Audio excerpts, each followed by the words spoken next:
COVID lockdown, Shanghai style.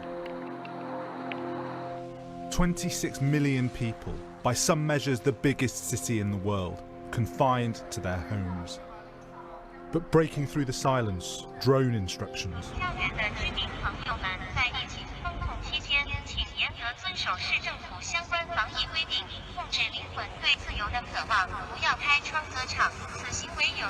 There have been desperate complaints of shortages of food, water and medicines, overburdened delivery networks, and growing protests.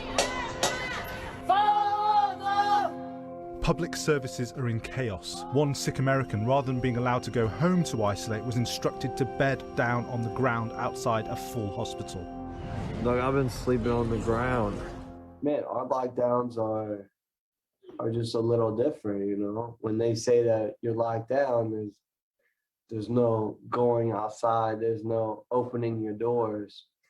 It's, you know, you just kind of do as you're told. It's not just Shanghai. Across China, some 23 cities and 200 million people are under full or partial lockdown. And that's all having a severe impact on the massive Chinese economy. The Wuhan lockdown at the start of the pandemic in 2020 led to a historic collapse in economic activity in China. Amid the Shanghai lockdown, indicators are plunging again. But despite the draconian Shanghai lockdown, which began on the 28th of March, new COVID cases are continuing to rise, reflecting the awesome transmissibility of the Omicron variant.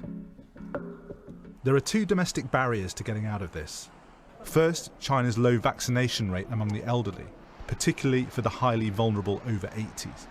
Over 80 vaccination rate, if we look at the third dose, it's only about 20%. So it's extremely low, much lower than the Western countries. And the vaccination campaign is slowing down dramatically. The objective so far is to mitigate the transmission, to win more time. But if that's the objective, then that should be complied with a faster vaccination campaign and more people get vaccinated. But we don't say this in the data. The other barrier is politics. This is very closely associated with President Xi on his political legacy that managed to create a zero-COVID society.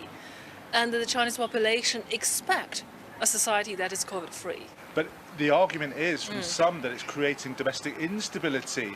Does there come a point where there's more instability from the policy than there is from abandoning it? Well, there's an interesting contradiction here. It's almost like a chicken or egg question, exactly what he wanted. He can have a stability, but then he cannot have an economic prosperity. What I've noticed quite interesting is that recently the government talking so less about prosperity, but more about the stability. So I think at the end of the day, he'll carry on with zero COVID strategy.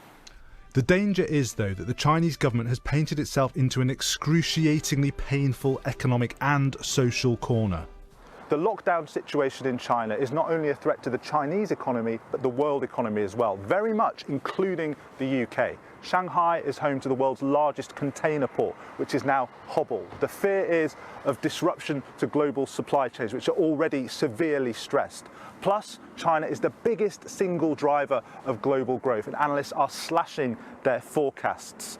In a nutshell, the Chinese situation ratchets up the stagflationary nightmare, that 1970s combination of high inflation and economic stagnation. 居民同志们，请大家做到不下楼梯，不出家门，不下来遛狗。 Stagnation on the streets of Shanghai. The great fear is that it won't stay there.